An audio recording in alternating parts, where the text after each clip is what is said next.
All right, so this is the e-commerce analytics dashboard that we start out with all of our clients, and it typically covers a lot of things that people never look at.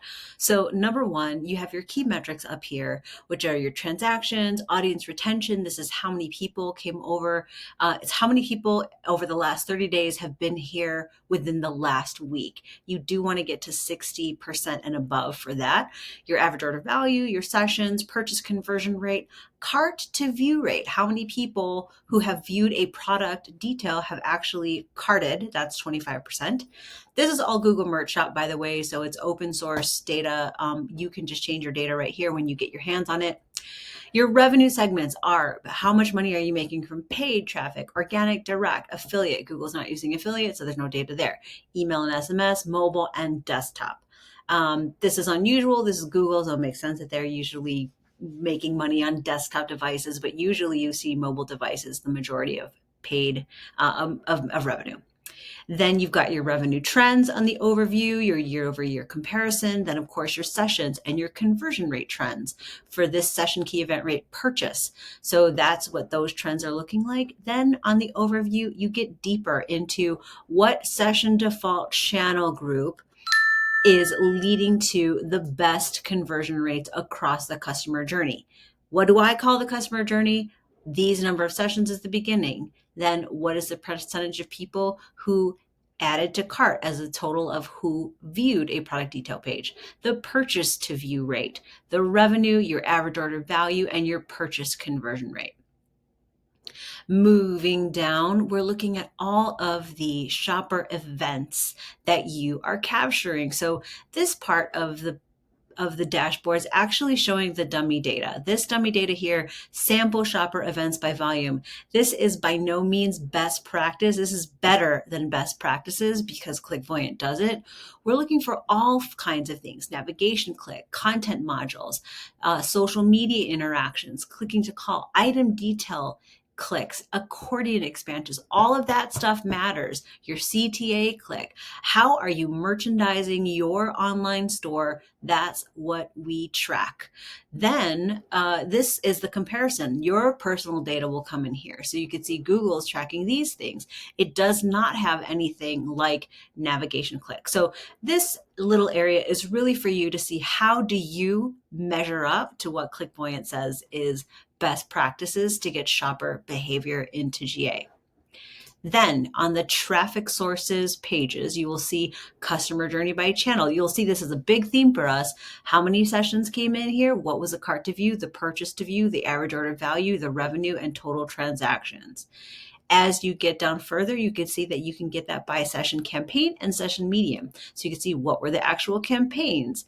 If this is a Google campaign, then you will see a return on ad spend right there. That is only present for Google Ads. If you want to know how to do that for other ones, let me know and I will send you the instructions. Then you got landing page performance. You can also filter here by session campaign or session medium. And that's it for traffic sources page. For the product efficiency analysis, what you want to do is be able to see how do products move down the funnel. So it's looking at your common denominator is the views in most cases. Then you want to know how many times was this product added to cart. And then what is the cart to view rate, items purchased, purchase to view rate, and then your revenue from that item. Moving further down, you could see the product efficiency by brand. Google has only brands. If you're a merchant store, you might see a lot more data here. Then there's product categories. So this is a Google Shop, actually revenue product. These are your categories by product view by category, and then the revenue by category. Google doesn't seem to have this set up very well, but hopefully yours is better. Then your item funnel. This is not people funnel. This is not how many people made it through the checkout. This is how many items made it through the checkout. So what you're looking at here is a funnel of total items that had an impression. You'll know this if you look at any of your ad data. What were the number of items that had an impression? What were the number of items that actually had a product detail view? How many were then added to cart, checked out, and purchased? That's what this funnel is looking at.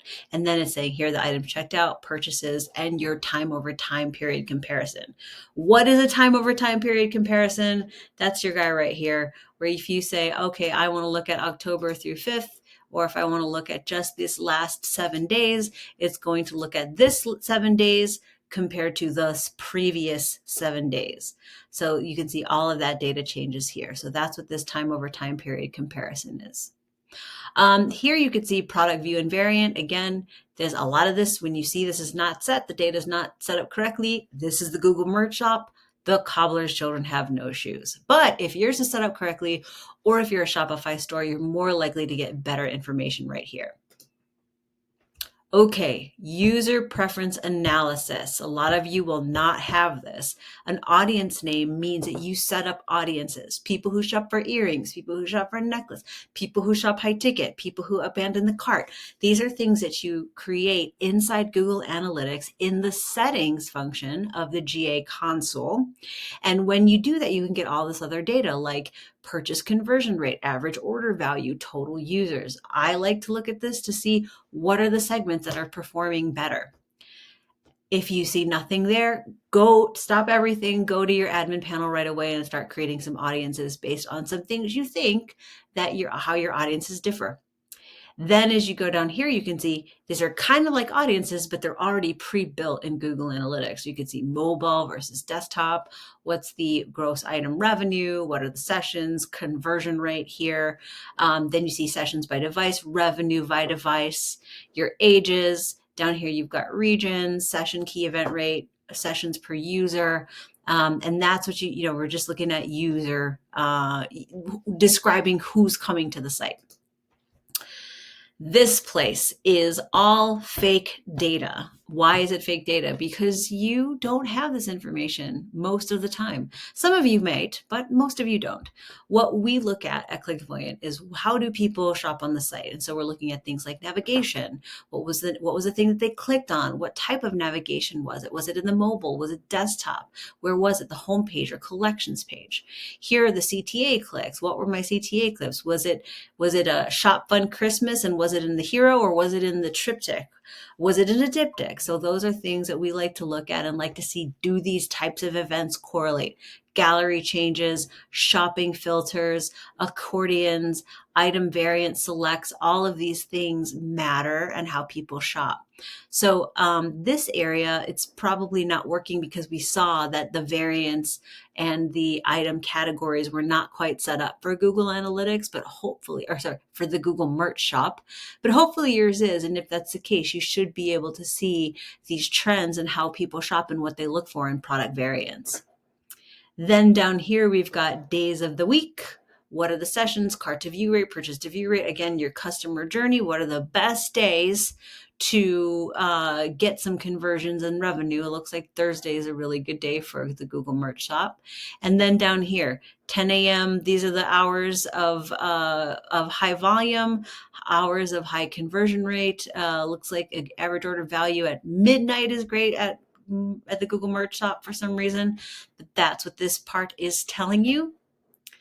Then your content on this content page is basically taking a look at how are these landing page functioning. So here, this Google actually does not have a purchase to view rate set up by page. You can see that their items are a little bit messed up in terms of monetary, basically the item array, just getting into a little bit of technical jargon, but if you don't have the same item names or page names that are going through all the way to a purchase, it's going to be really hard to see this here. And then if all of the events, you can see what are happening on a particular page. If you say, sometimes everybody cares about what they put on the homepage. If you wanted to see what are the events that convert on the homepage, you could select this page path filter right there and just go, okay, I want to look only at the homepage. And then I can see what are my top events on that homepage. So these are all your pages. What it's looking at is the event count, the events per session, the event count per user, and total users. You can see content module click is one of the top things that are happening here, a navigation click. So that is how to use this information. And there's a data glossary, or at least there was, where if you're like, what the heck does this mean? The glossary is all in here so you can see what that actually is. All right, happy analyzing, everybody.